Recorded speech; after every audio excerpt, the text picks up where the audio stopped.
Hello friends, welcome to our channel. Today we're going to take a look at another horrible case with you. The case of Diana Maria Care Lopez Pinel. Diana Maria Care Lopez Pinel, born on August 12, 1998 in Madrid, came from a wealthy and close-knit family. Her parents, Diana Cristina Lopez Pinel and Juan Carlos, had a sister named Valeria. However, their family life was disrupted in 2013 when her parents divorced, leading to depression and competition between the sisters for their mother's attention. Despite the divorce, their father remained involved in their lives and would visit them regularly during vacations.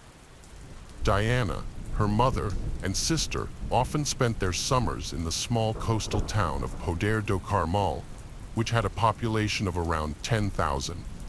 In the summer of 2016, they returned to their favorite vacation spot, Alba do Carmo, to enjoy the peace and beauty of the area. On the evening of August 21st, Diana told her mother that she was going to meet her friends at Valle-Inclán Park to celebrate the Feast of the Virgin Carmen. It seemed like it would be just another typical summer evening. Diana regularly walked in Valle-Inclán Park, which was close to her family's cottage. Her mother saw no problem with this and let her go there again. That evening, Diana had a good time with her friends, unaware that it would be their last encounter. After saying goodbye to her friends, she met Paso Diana Ariel, an acquaintance, near a pizzeria she often visited. They parted ways around 2:30 a.m., making Paso Diana Ariel the last person to see Diana that night. The morning of August 22, 2016, was a nightmare for Diana's mother, Maria Care Lopez Pinel. When Diana didn't return from a party, her mother became alarmed. The girl's phone was off or out of range, and her prolonged absence was unusual. Based on the information Diana's mother provided, it seemed that Diana didn't have any significant emotional or mental health issues, despite experiencing her parents' divorce. Maria immediately reported her daughter missing to the police at 8:30 a.m. Police investigated the mysterious disappearance of Diana Maria Care Lopez Pinel. Diana, also known as Diana, vanished without a trace, leaving behind only cryptic clues. The last messages she sent were to a friend in Madrid via WhatsApp, in which she described being stalked by a stranger who would shout strange phrases, frightening her. These messages were her final contact with the outside world. To retrace Diana's steps, the police searched the road she would have taken to get home. Along the way, they found a black hairband, similar to the one Diana wore that night. Unfortunately, it was the only clue found at the scene of her disappearance. Investigators had no other leads, despite questioning Diana's friends, who couldn't provide any helpful information. The lack of CCTV cameras on the last part of Diana's journey made it even more challenging. The dimly lit and deserted street had few landmarks, including some garages and a rundown Boomerang nightclub. Some witnesses reported seeing Diana exit a car with 3 men, then get into another car that drove her away from the port. However, these accounts were not corroborated. Investigators explored 2 main theories. First, that Diana was kidnapped by someone she knew, and second, that she was attacked by a stranger. Diana's mother even proposed a third possibility, that her daughter was taken away on a boat. Diana's friend and ex-boyfriend claimed that she met a man from Morocco and they purchased hashish together. However, this information only added to the mystery of her disappearance. The media reported that the clothes Diana wore that evening were found, but her mother denied this, stating that no such discovery was made. Furthermore, Diana left her credit card and identification behind, which suggested that she did not intentionally run away. This, along with other circumstances, indicated that her disappearance was not voluntary. Diana's disappearance remained a mystery despite efforts to solve it. The media soon revealed that Diana had argued with her mother just before she vanished, which led to reports of Diana having a nervous breakdown and requiring medical attention. Her younger sister Valeria, 16, was also hospitalized with similar symptoms. To avoid further conflict and litigation, the father was granted custody of Valeria. This decision was made on September 1st to prevent more tension in the community, which was already on edge due to Diana's disappearance. The father and daughter left town, fueling rumors that they were hiding something important. According to Diana's friends, it was not unusual for the sisters to run away from home, especially Valeria. The family had complicated relationships with frequent quarrels between the mother and daughters. Diana's mother was criticized for being overly anxious when Diana failed to return home, considering Diana had often left home on Wednesdays without incident. However, the family's actions raised suspicions when they canceled a scheduled press interview, citing emotional distress at the possibility of never seeing their daughter again. New information emerged on September 11th, contradicting the mother's claim that Diana didn't have mental health issues. It was revealed that Diana had gone missing for 3 days in April, and her mother had not reported it to the police. Diana would often turn off her phone to upset her mother, and had expressed a desire to no longer live with her. The letters exchanged between Diana and Valeria, published in the press, revealed that both sisters struggled with serious emotional issues. Valeria's problems were severe enough to land her in the hospital multiple times in the past year, including an incident where she had to have her stomach pumped due to a prescription drug overdose. With the investigation into Diana's disappearance stalled, prosecutors have shifted their focus to investigate the alleged abuse of Valeria, the youngest daughter of the Lopez panel family. Meanwhile, the search for Diana continues at full speed, with investigators working intensively to uncover the truth about her disappearance. Forensic experts analyzed various items belonging to Diana, including her toothbrush, comb, computer, diary, and prescription drugs, but found no leads. They also questioned her acquaintances, such as a Moroccan man she had a brief relationship with, but, again, no conclusive results. Despite extensive searches in the surrounding areas, the investigation remained stagnant. The search efforts focused on the mountains, forests, rivers, and lakes near the disappearance site, but Diana's phone signal was last detected in the Tarragon area, 13 miles away from her family's location, around 3 a.m. on the night of her disappearance. 72 days passed with no resolution, and all leads remained unconfirmed. However, the police did find a phone matching Diana's, which her father confirmed belonged to her. In a surprising twist, Diana's Facebook profile was activated 2 months after her disappearance, prompting friends and relatives to notify the police and provide screenshots. The Remind Password function had been used to bypass entering profile login details, leading to 2 possible explanations. Diana might have forgotten her password, or an attacker was attempting to access her profile. Unfortunately, Diana's phone, which could have held crucial clues, failed to provide any insights into her mysterious disappearance. On November 10, 2006, investigators finally identified the driver of the car in which Diana was last seen. Significantly, this individual had a prior record of human trafficking charges. However, details about his potential involvement in Diana's disappearance were kept under wraps to avoid jeopardizing the ongoing investigation. A pivotal incident occurred on December 25, 2017. A girl was accosted by a man who demanded her phone and threatened her with a weapon. The frightened victim screamed for help, and a passing couple rushed to her aid, rescuing her from the assailant who tried to drag her into a car. After the victim reported the incident to the police, providing a description of the attacker and their license plate number, officers arrested 41-year-old Jose Enrique Abinay, also known as Elo, the next morning. A background check revealed that Abinay had a prior criminal record and a surprising connection to a previous case. He was the same driver detained in 2016 for suspicion of kidnapping Diana Kerr, but was released due to his wife's alibi. Further questioning of Abinay and his wife led to a breakthrough. The wife confessed to previously lying, stating that her husband was not at home on the night of Diana's disappearance and did not return until 4 a.m. Under pressure, Abinay finally admitted to accidentally hitting Diana with his vehicle and fearing the consequences, disposing of her body rather than reporting the incident to the police. José's original story changed when he confessed to kidnapping and murdering Diana. He claimed that he went to the beach to collect gasoline from abandoned cars and came across Diana there. José kidnapped Diana, attempted to sexually assault her, and eventually strangled her. Diana Keir's disappearance was a long and distressing ordeal for her family and those who followed the case. The nearly 500-day investigation, accompanied by relentless media speculation, only added to her loved one's suffering. The unfounded accusations against Diana's parents further complicated and hindered the investigation.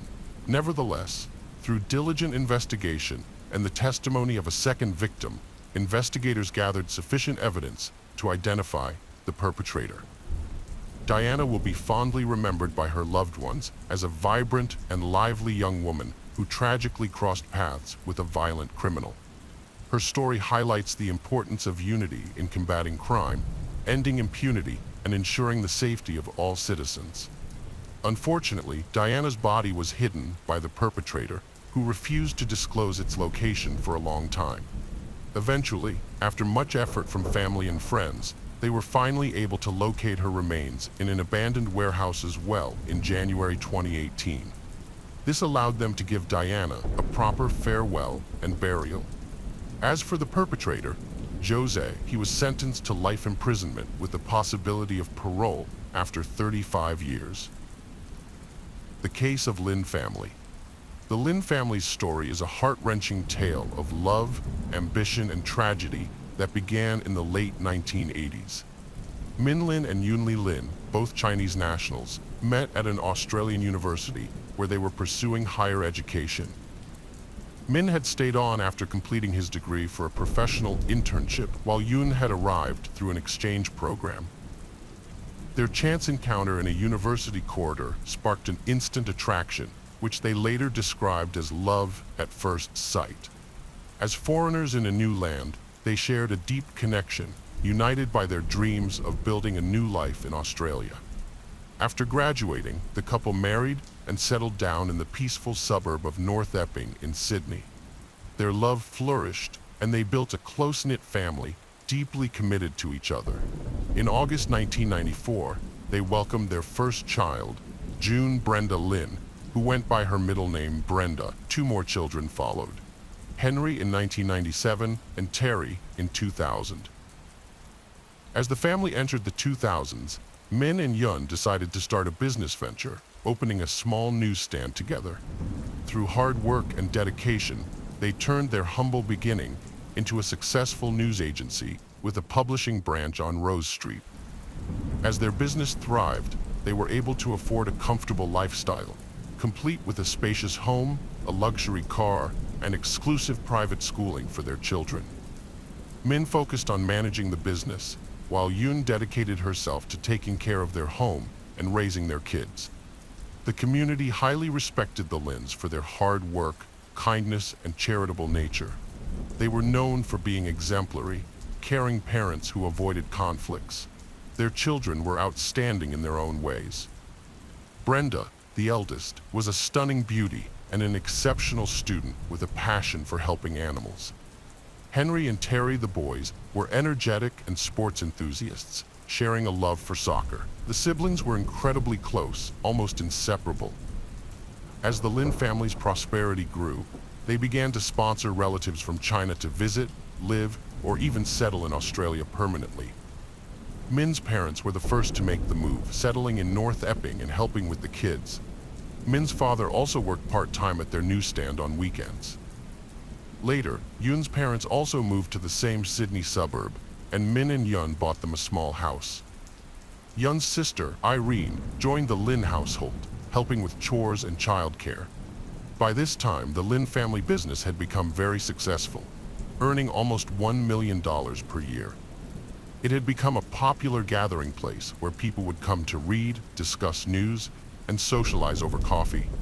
In late 2007, Min Lin's younger sister, Kathy Lin, and her husband, Lang Bin Robert, moved to Sydney seeking better opportunities. They had previously visited relatives in Australia and had briefly lived in Melbourne before returning to China. This time, they were determined to settle in Australia for good. Robert, a former successful ear, nose, and throat doctor in China, decided to try his hand at entrepreneurship. Kathy and Robert invested all their savings into opening their own restaurant in Sydney, but unfortunately it struggled and eventually closed. Their subsequent attempts to open a cafe or snack bar also failed. Robert, who lacked business experience and financial management skills, struggled to succeed in his new ventures. Robert and Kathy moved to North Epping to be closer to their family. Kathy found a job, but Robert was still trying to figure out what he wanted to do with his life. The Lin and Z families were close, not just because they were related, but also because they were good friends. They saw each other almost every day, kept in touch constantly, and often had meals together. The last time they all got together was on the evening of July 17, 2009, at Kathy and Min's parents' house. Unfortunately, they didn't know it would be their last time together. The next morning, July 18th, the Lin family's shop didn't open, which was unusual because it was always open 7 days a week. The shop didn't have any signs or notices on the door saying it would be closed, which worried the regular customers and other shop owners in the area. One of them tried to call Min several times, but couldn't get through, so they called Kathy to ask her what was going on. Kathy was surprised and worried because her brother Min never closed the shop without telling anyone first, and usually had their father or father-in-law cover for him.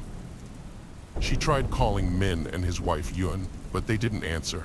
She even tried calling their home phone, but no one picked up. Kathy and her husband Robert visited Min's house, worried about the family's safety. They arrived at 9 a.m. to find the family car in the driveway and the front door unlocked, but no one was responding to their calls. The house was quiet and seemed undisturbed, with no signs of forced entry. As Kathy called out for her brother again, she went upstairs to the second floor. When she opened the bedroom door of Min and Yunlin, she was shocked and horrified by what she saw. The room was covered in blood, on the floor, walls, ceiling, furniture, and curtains. Yunlin's lifeless body lay near the bed, so badly mutilated that it was hard to recognize. In the next room, Irene, Yun's sister, lay dead in her bed, her face brutally beaten. In the children's bedrooms, Kathy found the bodies of 12-year-old Henry and 9-year-old Terry, both brutally beaten to death and lying in different corners of the room. Brenda, the 15-year-old daughter, was fortunate to be away on a school trip the previous day and avoided being at home during the tragic events. When Kathy discovered the carnage, she immediately called emergency services, but her frantic state made it difficult for her to provide clear information. She begged for medical help to arrive quickly, hoping to save anyone who might still be alive. Unfortunately, the first responders who arrived at the scene confirmed the deaths of all the victims. The next morning, a disturbing discovery was made after Kathy's emergency call. Robert went to fetch Brenda's grandparents, who lived about 10 kilometers away, while the police and paramedics rushed to the scene. What they found was soon classified as one of the most horrific crime scenes they had ever encountered. The Lin family was tragically killed, each member suffering multiple blows to the head from a heavy blunt object, similar to a hammer. The murder weapon was not found at the scene. It appeared that the killer struck the father first, followed by the mother, her sister, and finally the two boys. Initially, investigators found no significant clues, and the fact that valuables and money were left untouched suggested that the primary motive was to eliminate the family rather than rob them. Initially, it seemed unlikely that one person could overpower the entire family, and multiple suspects were suspected. However, evidence revealed that the children were awake during the attack and had tried to escape, leaving behind bloodstains and splatters throughout the house. Further investigation showed that the adult victims, in addition to head injuries, also suffered signs of strangulation, possibly to minimize resistance during the assault. The killer left behind identical bloody shoe prints in each room, with a unique tread pattern, but the shoe brand and owner could not be identified, only the shoe size. Notably, no foreign fingerprints were found, suggesting that the killer wore gloves. The Lin family massacre investigation initially yielded no leads or suspects, despite the family having no known enemies. The attack occurred between midnight and 3 a.m. on July 18th. Brenda Lin, the sole survivor and eldest child, was on a school trip to New Caledonia at the time. She was informed of the tragedy through social media, but initially disbelieved it, hoping it was a mistake. Her Aunt Kathy called and confirmed the news, and Brenda was flown back to Sydney, where her new guardians, Kathy and Robert, met her. She moved in with them as the Lin family home was sealed as a crime scene.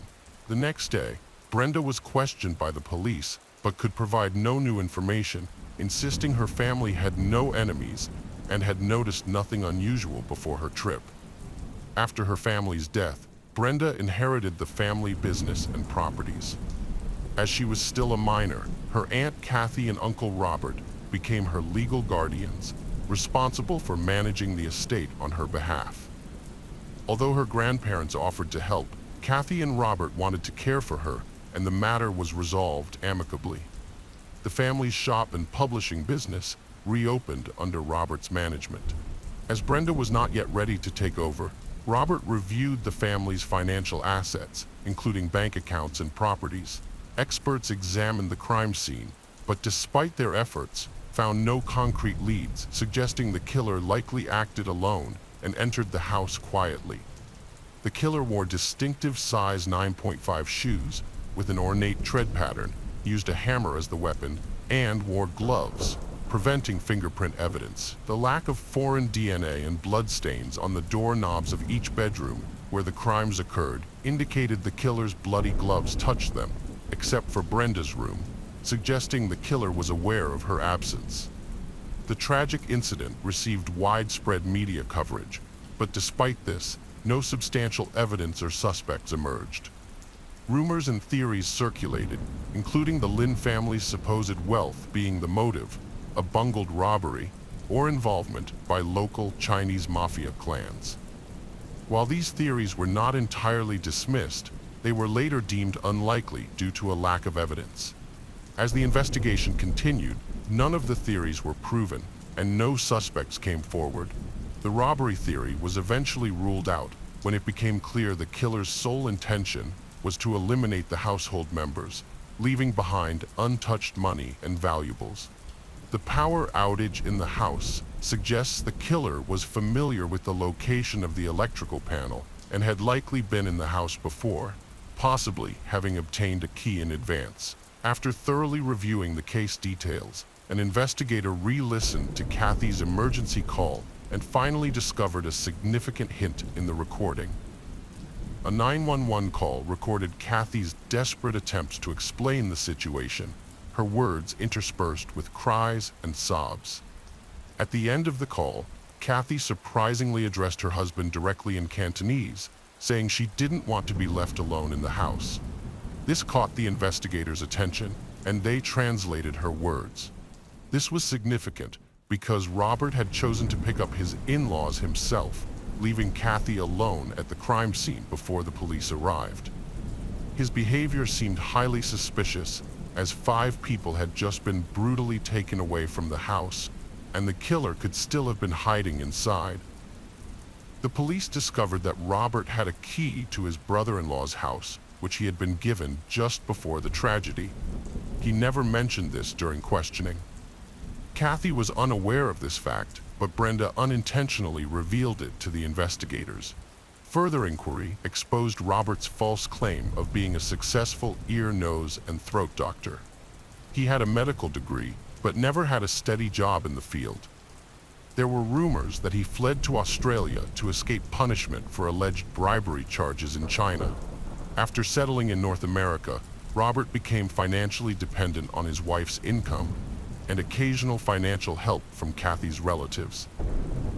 Once the guardianship papers for Brenda were finalized, Robert behaved as if he had inherited the Lin family's entire estate. He forced Yun's parents out of the house that Min had bought for them. though it was legally under the deceased name.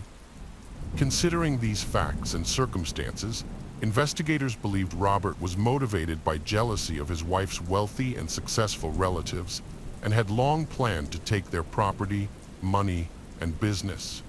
The police couldn't arrest Robert yet because they lacked concrete evidence against him.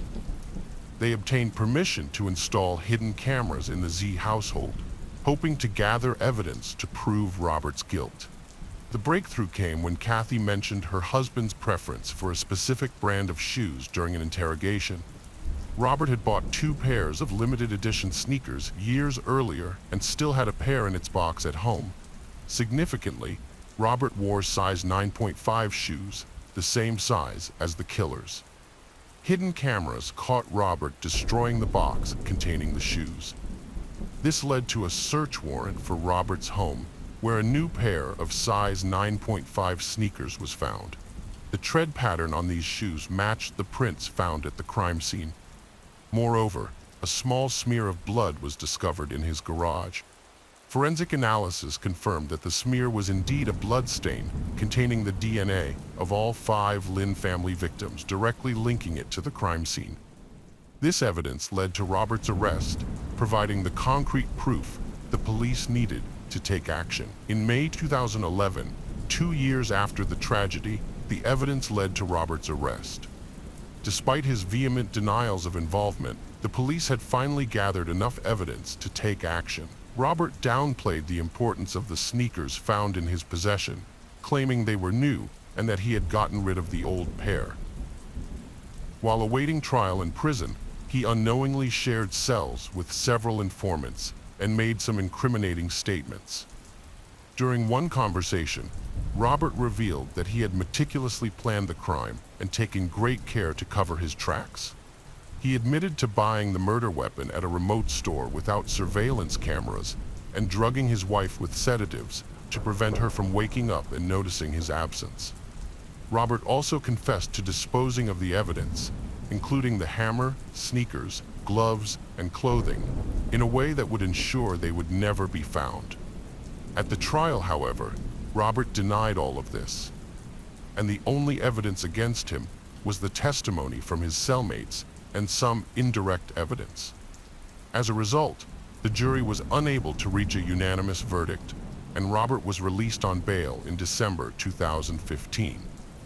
The trial resumed in June 2016 with new testimony from another informant who claimed that Robert had confessed to an obsession with Brenda since she was 13 years old.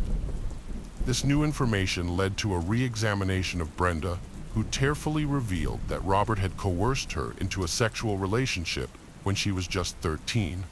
She had remained silent about the abuse for years, fearing retaliation. With this new evidence, Robert was found guilty on all charges. He received 5 life sentences, 1 for each murder, without the possibility of parole. All of his subsequent appeals were denied. The case of John Thomas McGuire.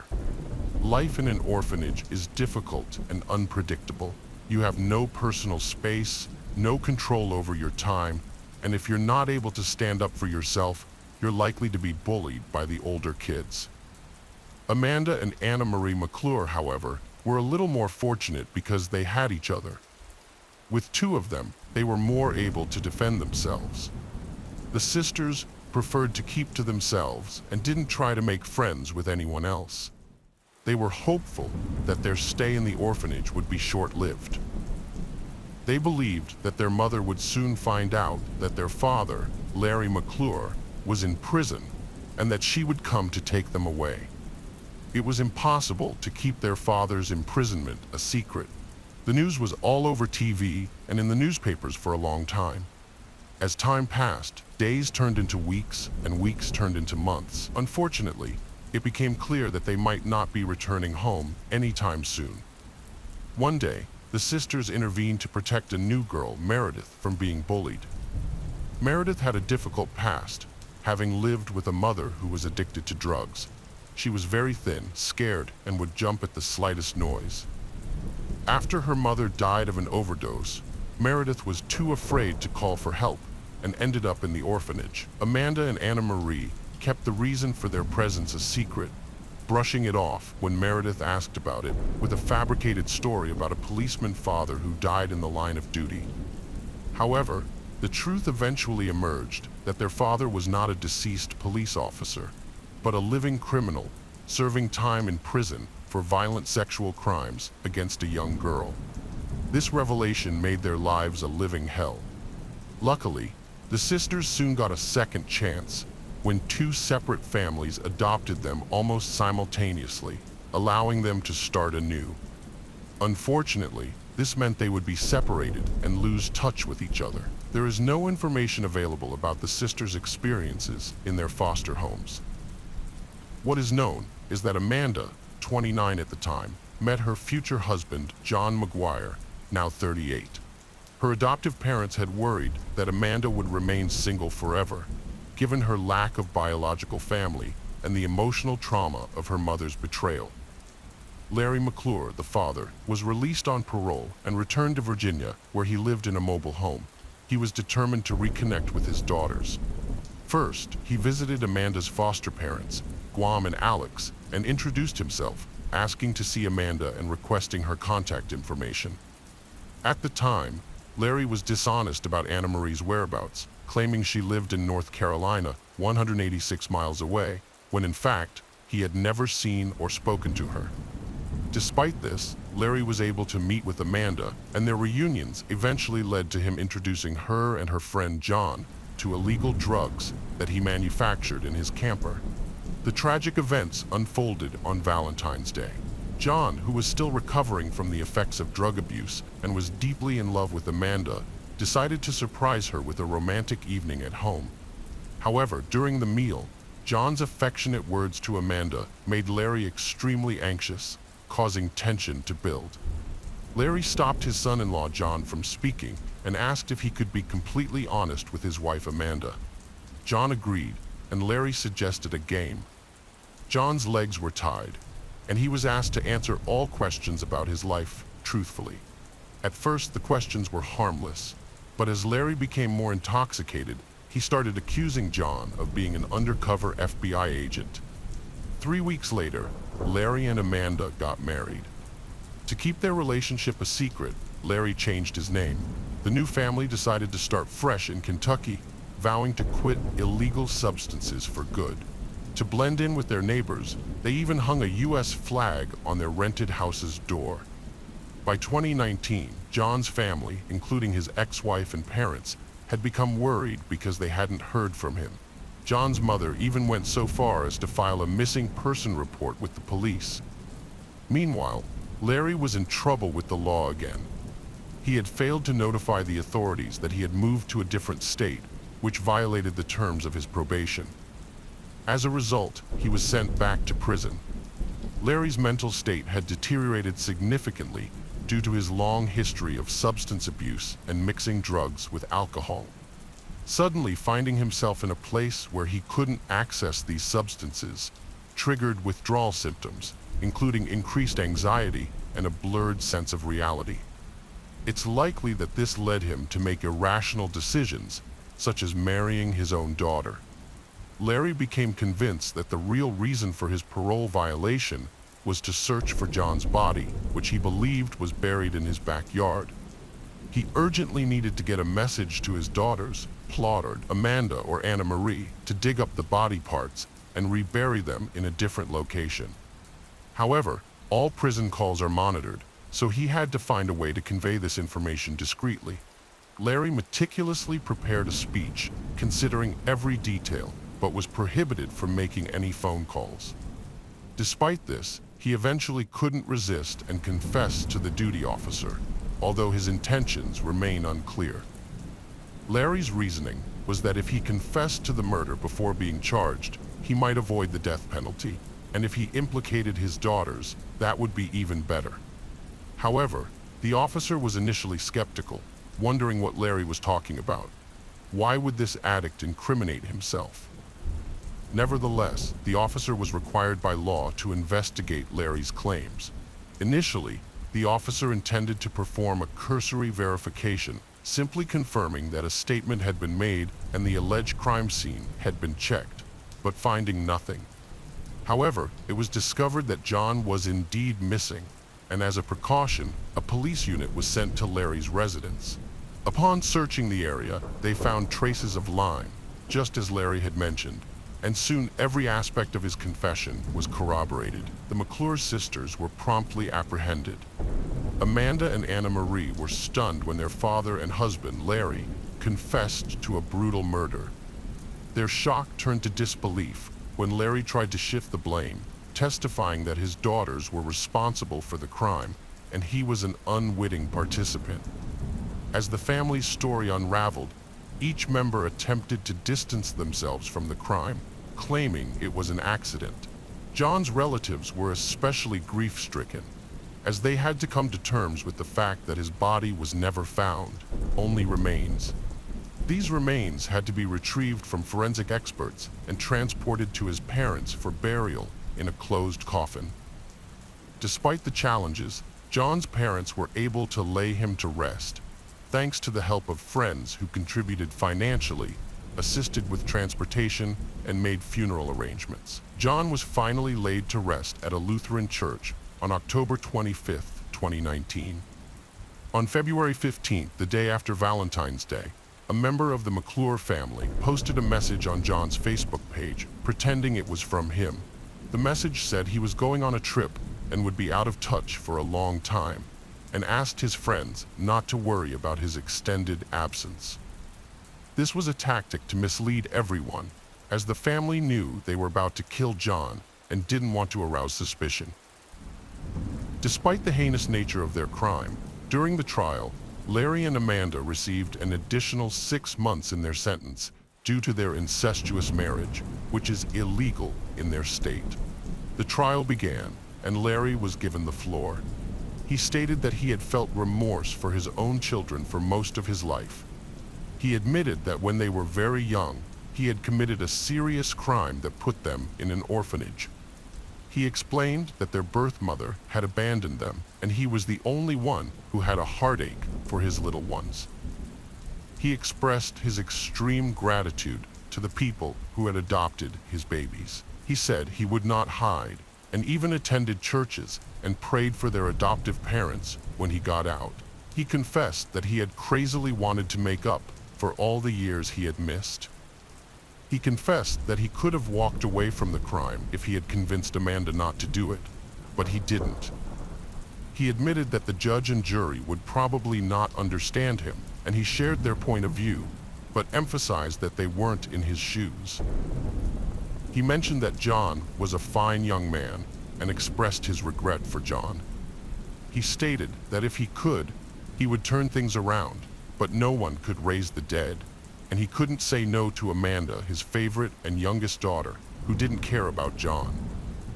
All Amanda wanted was to be able to withdraw government money from John's account. The trial went on for a very long time, as the defendants flip-flopped back and forth on the decision to kill John.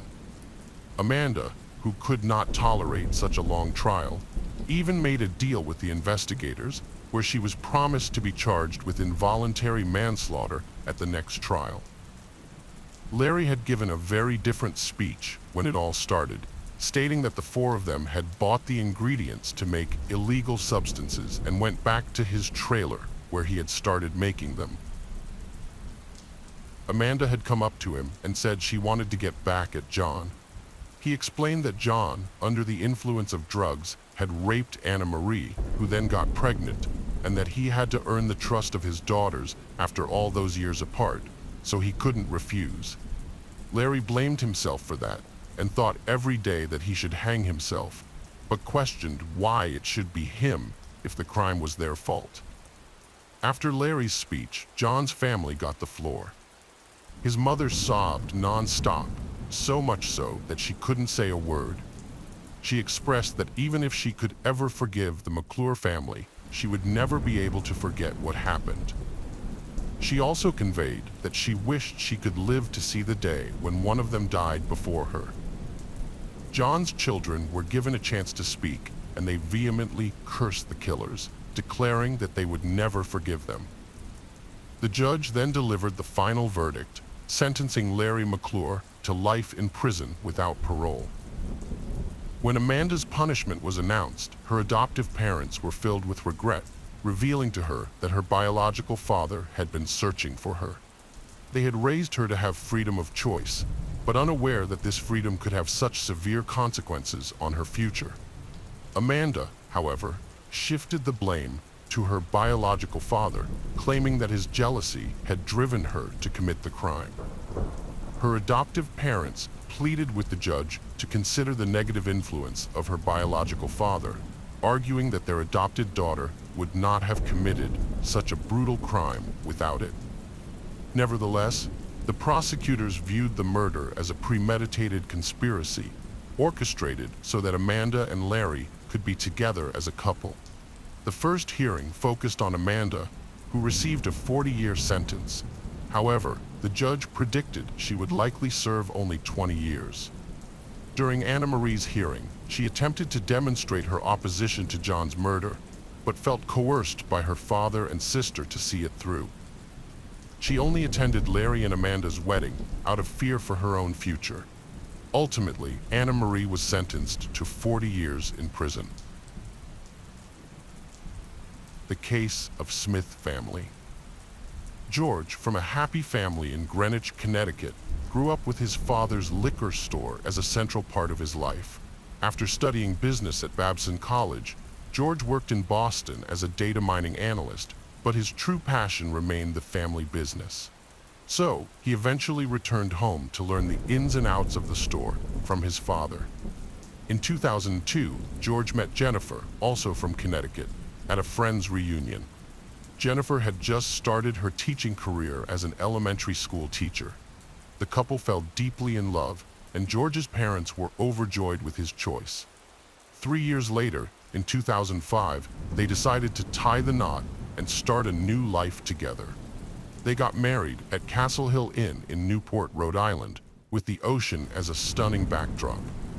The honeymoon cruise that followed was meant to be a relaxing and joyful experience. However, it turned out to be a mysterious and frightening journey that filled them with uncertainty.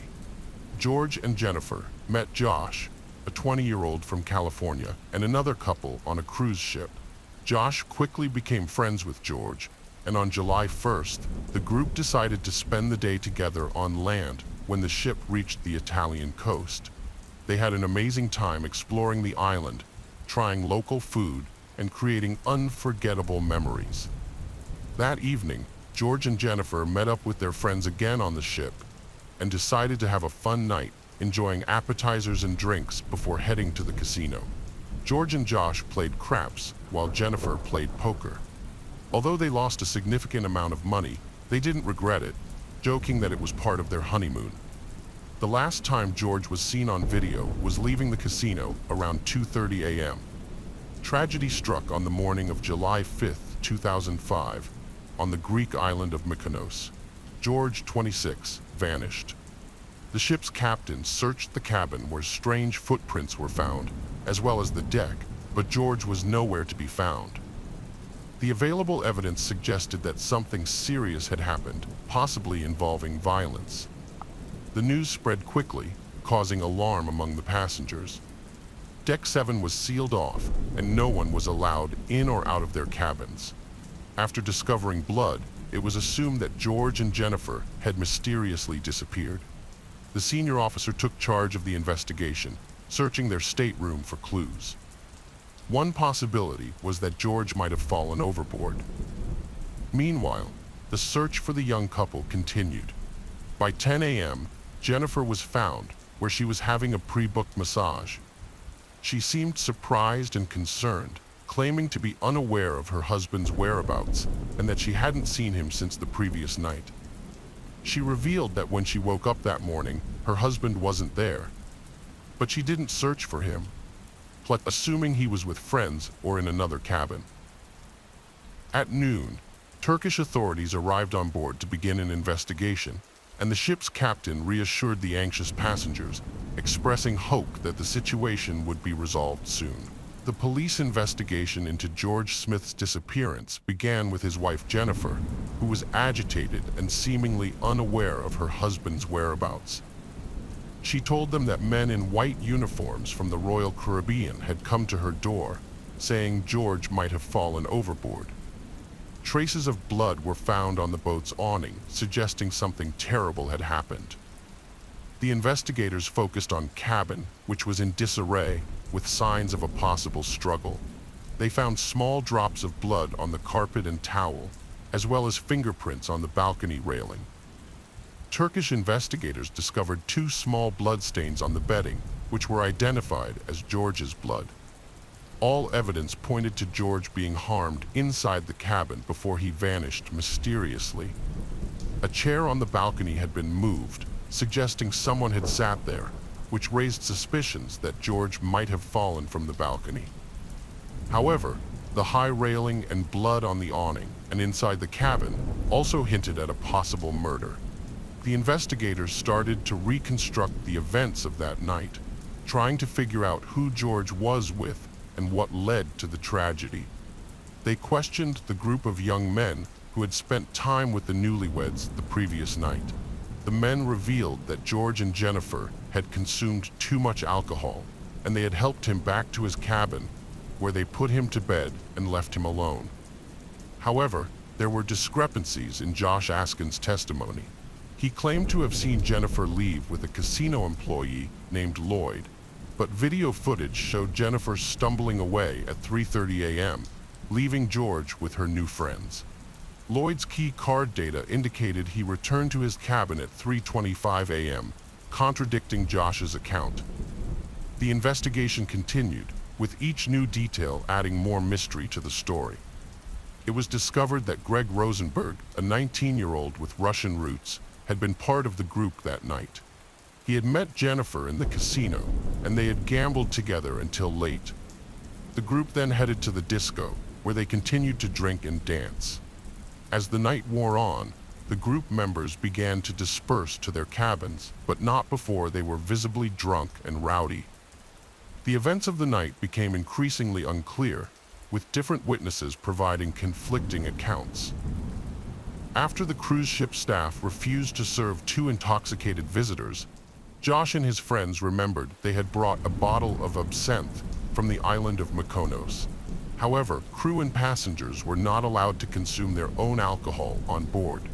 Josh went to retrieve a special bottle of absinthe from his cabin, which had an unusually high alcohol concentration of over 70%. George hid the bottle in his shorts to avoid detection. Around 3 a.m., when the ship was quiet, a janitor caught the group, including Josh, George, Greg, Zach, and Rostislav, drinking the absinthe. This incident became a key part of the investigation. Jennifer, who had appeared relatively sober, began to stagger and eventually leaned on the casino manager, Lloyd. Her behavior was misinterpreted by some witnesses, who thought she was either trying to keep her balance or flirting. Later, Jennifer got into a conflict with her husband George, which ended with her hitting him. It was unclear whether this was done in a playful or angry manner. Jennifer left the disco around 3:30 a.m., stumbling and visibly intoxicated. The janitor, who had previously noticed the group drinking absinthe, helped her to the elevator and watched her turn right, although her stateroom was on the left. Later, Jennifer was found sleeping in the hallway, far from her room. 2 guards and a female duty officer used a wheelchair to return her to her quarters. When they arrived, the clock showed 4:52 a.m., but George was not present. The curtains on the balcony doors were tightly closed, despite the breeze. This raised questions about George's whereabouts. Deputy Chief of Police Chit Hyman and his wife, who were staying in a neighboring cabin, reported hearing a noise on their floor around 4 a.m. They heard loud noises from the newlyweds' stateroom, followed by brief silence, loud talking, and an argument on the balcony. Chit Hyman called guest services to report the noise and pounded on the wall to try to quiet the disturbance. He then saw 3 unknown men outside the cabin, but did not see George or Jennifer. Several passengers reported hearing a loud noise that sounded like a body hitting the ship's canopy, followed by a woman's scream. However, none of the witnesses had conclusive evidence that a woman was inside the cabin at the time. The investigation raised questions about whether one of the men who entered the cabin might have stayed behind to steal from the newlyweds. The key card records confirm that George and his friends entered his stateroom at 4:05 a.m., according to their testimony, but there is no record of them re-entering the cabin afterwards.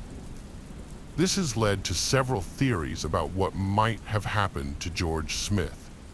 One theory is that George was the victim of a robbery. George and his wife Jennifer had been drinking heavily that night, and by 3:30 a.m., they were no longer able to return to their cabin on their own, suggesting they may have been drugged. Witnesses claimed that George and Jennifer had large sums of money, possibly received as wedding gifts or casino winnings, and that they wore expensive jewelry, including a Breitling watch and an engagement ring. It's possible that their quarters were turned over, and the traces of blood on the sheet could have come from an attempt to remove George's watch. Another theory is that George's death was related to the effects of alcohol and hallucinogens. The captain suggested that George might have had an accidental fall while drunk, and experts noted that absinthe could cause hallucinations in high concentrations. However, the absinthe George and Jennifer purchased was bought officially in Europe, and experts believe it was unlikely to cause hallucinations. The FBI investigation into George's disappearance involved interviewing several key individuals, including Jennifer and casino manager Lloyd Botha, who both passed polygraph tests. Josh Askin failed his polygraph test, which may indicate that he was hiding something, but it could also be due to the interrogation tactics used. A videotape showing 3 men, including Russians, joking about George's disappearance was found, with one of them saying, "We gave him a lesson in paragliding without a parachute," which could be a hint about what happened to George. In 2009, 4 men, including Greg, Zach, Rostislav, and Josh Askin, were interviewed by the FBI as witnesses. Zach Rosenberg and Josh Askin refused to give direct answers, citing the Fifth Amendment, and their testimony remained ambiguous. The George Smith investigation was influenced by Greg Rosenberg's testimony, who claimed that he and others ordered food to their cabin that night, which would have provided an alibi for the Russian men. However, there are contradictions to this claim, as ship records do not support the order, and the cabin's delivery service was blocked the day before. Furthermore, the staff was instructed not to provide service to them that night. Greg Rosenberg's account of the relationship between George and Jennifer was also unclear, as he claimed it was difficult to determine due to heavy alcohol consumption. He emphasized that everyone in the group was highly intoxicated, making it impossible to draw conclusions about their relationship. However, there are contradictions in Greg's testimony, as Josh Askin stated that Greg left the cabin after ordering food, which Greg denied. These contradictions added complexity to the investigation, requiring further verification and fact-finding.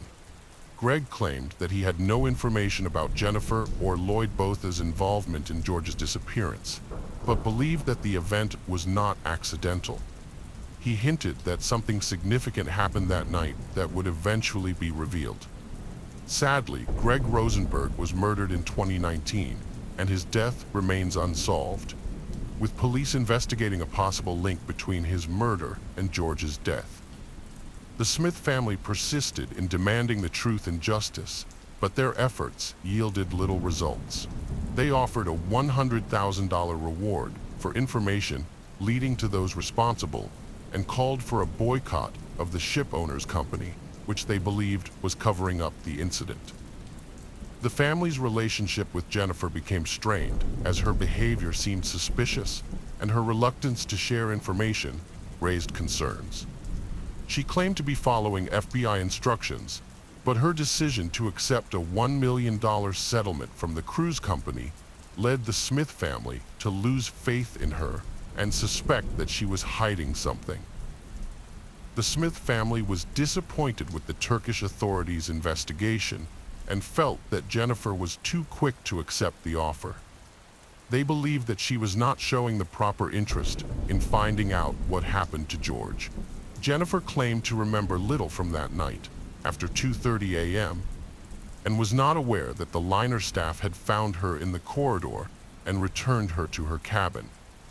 The Turkish investigation did not satisfy the Smith family, leading them to seek the help of independent forensic scientist Henry Lee, who conducted further studies in the cabin and on the balcony that were not included in the official investigation. The investigation into George Smith's disappearance aimed to determine whether his death was a murder or an accident. Henry Lee, an expert, suggested that the balcony's height made it uncertain whether George died from a fall, and alternative scenarios, such as being pushed by someone or being in a state of insanity, could not be ruled out. Lee planned to simulate a fall from the balcony using a dummy to gather more evidence, but the cruise liner's owner refused to allow it. This decision raised suspicions among George's relatives, who believed it was an attempt to conceal the truth. The FBI conducted their own investigation, focusing on the 4 men who spent the night with George, including Josh Assen and 3 Russians. However, their testimonies were inconsistent with those of other witnesses, adding to the confusion. Despite the lengthy investigation and multiple theories, the truth behind George's disappearance remains unknown. His family continues to seek answers, suspecting foul play and initially pointing fingers at Jennifer, his new wife. However, they eventually cleared her of suspicion and received a payout from the cruise company. The family used the payout to secure the release of the investigation results, including witness statements and other evidence.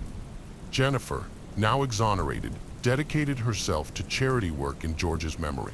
Years later, Jennifer remarried, but the case remains unsolved.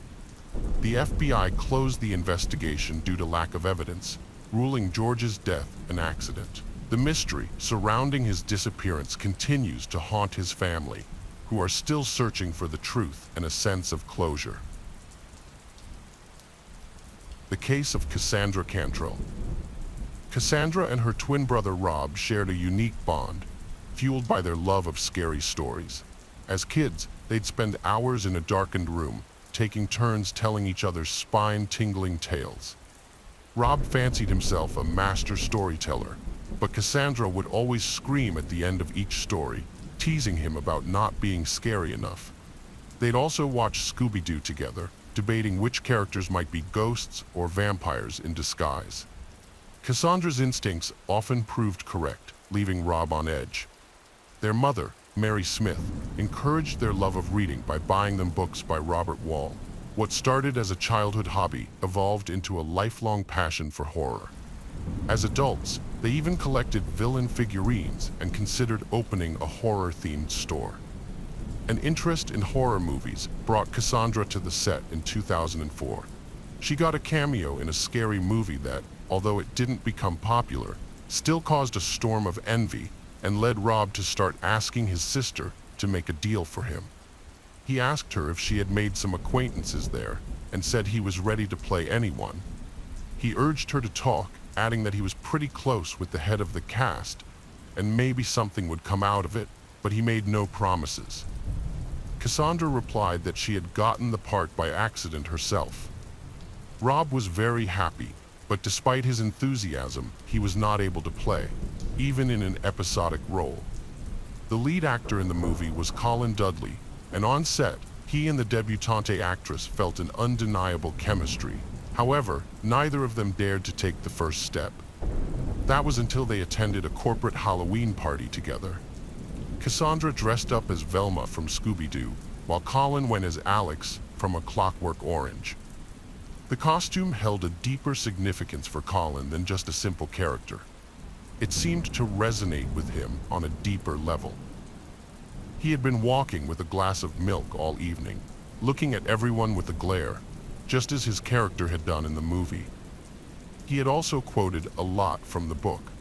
For example, he had looked at Cassandra with delight and had said that beauty invariably caused his only desire to destroy it, for it did not fit at all into their ugly world. Cassandra had thought it was a compliment, and they had soon started dating, but their relationship had not lasted long, only a couple of months. Colin had found another actress, Rebecca, and had started dating her, and later on, the couple had started living together. On August 25th, 2020, Cassandra Cannell vanished without warning. She drove away from home in an unknown direction and failed to respond to phone calls. When her mother, Mary Smith, reported her disappearance to the police, they were initially reluctant to take action, suggesting that Cassandra might simply be out with friends and would turn up soon. But Mary was convinced that something was seriously wrong and pressed the police to investigate. It took 2 days for them to begin searching for Cassandra, and on the third day, they found her car parked under a bridge in a notorious neighborhood known for its high crime rate and homeless population. The car was unlocked and the keys were still inside. The discovery raised more questions than answers. Why was Cassandra in this dangerous area known for its frequent violent crimes and drug-related deaths? The police had to canvass the neighborhood, questioning homeless individuals who, unsurprisingly, were hesitant to cooperate with the authorities. The residents living under the bridge, who spent their days drinking, had no information about Cassandra's whereabouts or when her car arrived. This lack of knowledge was hardly surprising. The detective in charge of searching for Cassandra had obtained her cell phone billing records, as per protocol, but based on his experience, he doubted it would lead to any useful leads, and indeed, it didn't. The signal from Cassandra's phone indicated it was in the nearby body of water under the bridge. Unfortunately, this meant the detectives would be unable to retrieve the phone and access the crucial information it held. Prior to conducting a thorough search of the coastal area, a team of divers stood on the shore and tested the distance they could throw rocks into the water. This test would help them gauge the likelihood of finding the phone. Cassandra's mother had mentioned that her daughter's phone case was adorned with distinctive rhinestones, making it easier to spot. As it turned out, the phone was soon found, but sadly, Cassandra's body was not in the water. While the detectives presented this as a positive development, Cassandra's mother remained distraught and unconsoled. She seemed to have gotten used to the idea that her daughter was dead, and the only thing she wanted was for her body to be found and for the nightmare of uncertainty to end. She sadly mentioned that she had been looking forward to her granddaughter, wanted to be a grandmother sooner, and didn't even have time to give her a crib, which was just sitting in the garage in a box. She wondered what she should do with it now, not realizing that this became important information for the investigation. According to statistics, a large number of crimes against pregnant women are committed by their partners. However, Mary Smith's daughter, Cassandra, was not married and did not have a partner. Despite her age, Cassandra was not in a relationship with anyone. Mary was puzzled because Cassandra had gotten pregnant, but she had no information about the baby's father. Cassandra had been in frequent contact with someone, often calling and messaging them. However, the phone number of this person was not recorded in Cassandra's phone book, and Mary couldn't remember the number. This lack of information left Mary in the dark about the identity of her future grandchild's father. Cassandra frequently communicated with a person without saving their number, which was unusual. Typically, girls couldn't keep their relationships completely secret and would confide in at least one friend, especially when it came to sensitive topics like pregnancy. In this case, the friend was acquainted with police officers. In conversation with the police, Cassandra revealed that she had reunited with her former boyfriend, Colin Dudley. Although their initial relationship in 2004 was brief, it was surprising that they reconnected after 15 years apart. What was even more unexpected was that Colin, with whom Cassandra worked on a movie set in 2014, was the one who reached out to her. Colin reached out to Cassandra on Facebook, expressing condolences and sharing the recent loss of his father, with whom his wife Rebecca had a troubled history. Cassandra, motivated by kindness, agreed to meet Colin to offer comfort, but their encounter blossomed into a romantic connection. From 2014 onwards, Colin led a double life, juggling two families, with Cassandra as his mistress. When Cassandra discovered she was pregnant, she chose not to inform Colin, recalling his earlier statement that he didn't want children and was happy with Rebecca's infertility. Fearful that revealing the pregnancy would disrupt his primary family, Cassandra kept the news secret. However, as her belly grew, it became increasingly difficult to conceal. To avoid arousing Colin's suspicion, Cassandra stopped seeing him. Cassandra knew she couldn't keep her secret hidden forever. Lying about having another boyfriend would hurt Colin and lead to their breakup. So she made the difficult decision to tell him the truth. She was pregnant with his child. Over the phone, Colin initially remained silent, but then surprisingly expressed his delight at the news. Cassandra believed he was genuinely happy about it. Meanwhile, a detective arrived at Colin's house and knocked on the door. Colin's wife answered, and the detective, not wanting to discuss Colin's missing mistress in front of her, introduced himself as an old friend of Dudley's, avoiding any awkwardness. Colin quickly left the house with the detective, shutting the door behind him, and walked away from the house without even waiting for an introduction. He seemed to have been expecting their meeting. Colin thanked the detective for being discreet about his in front of Rebecca. He spoke in short sentences, explaining that he had heard Cassandra was missing and found it extremely strange. He admitted he couldn't even guess where she might have gone. He told the detective that Cassandra had confided in him about her fight with her brother and was worried about it. He had advised her to make amends, but didn't know if she had taken his advice.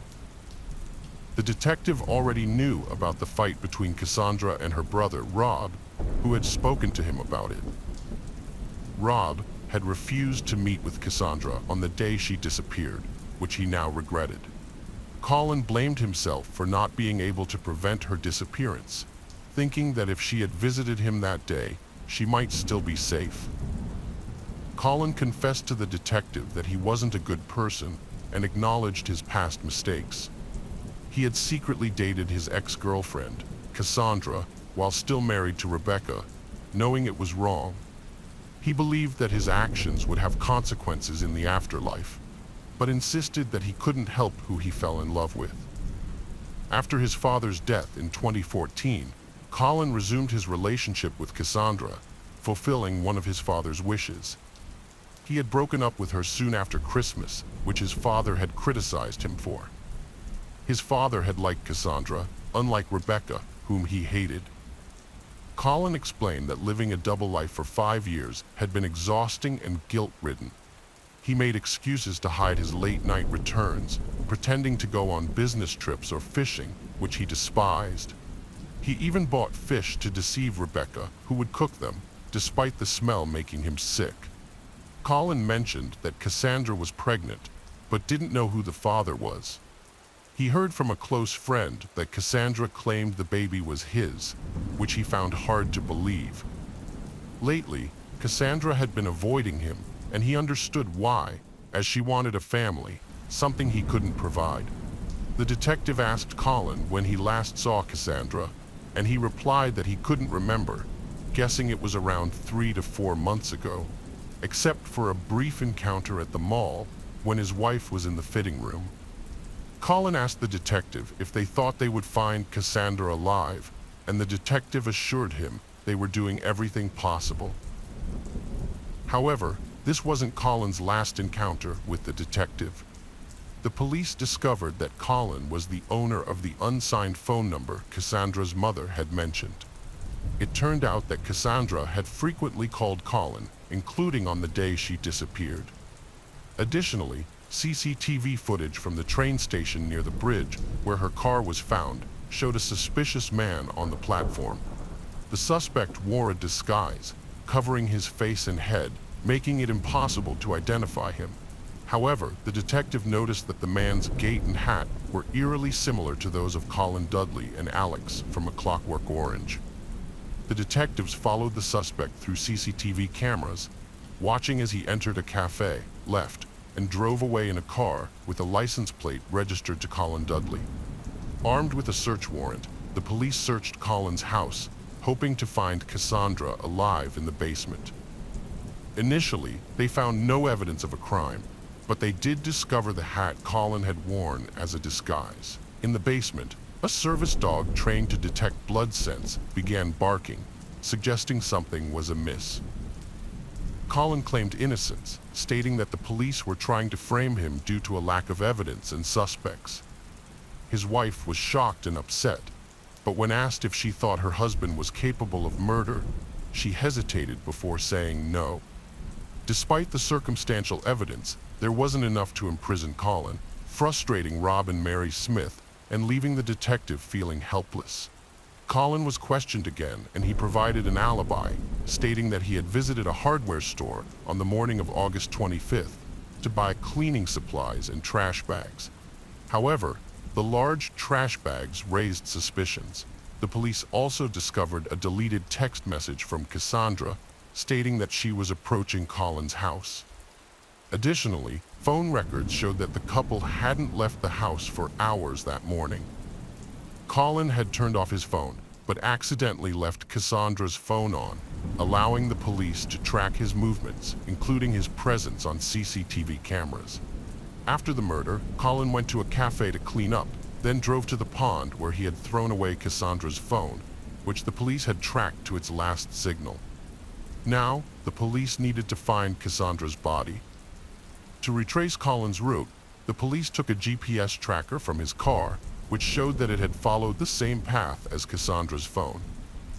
The next day, the police followed Colin's path through the woods and found a large trash can tied with ropes in a ravine. The area around it was covered in blood, and it was clear what was inside. After a month, identifying the body was difficult, but the police were able to do so thanks to a tattoo described in the missing persons report. Colin was arrested and charged with murder. A forensic examination revealed that Cassandra died from a fractured skull caused by blunt force trauma. The police also found traces of blood in the basement of the Dudley house that couldn't be fully cleaned. Rebecca, Colin's wife, had been in a different part of the house and hadn't heard anything. She also revealed that Colin had never wanted children and had lied about her infertility. The police considered this a motive for the crime. During the trial, due to a lack of witnesses and physical evidence, the jury couldn't be convinced that Colin had committed the murder. So, the court offered Colin a deal. If he pleaded guilty, he would get a shorter sentence. Colin was sentenced to 26 years in prison. Cassandra's mother and brother were devastated, feeling guilty that they hadn't met with Cassandra before her death, and that the killer would likely be released one day.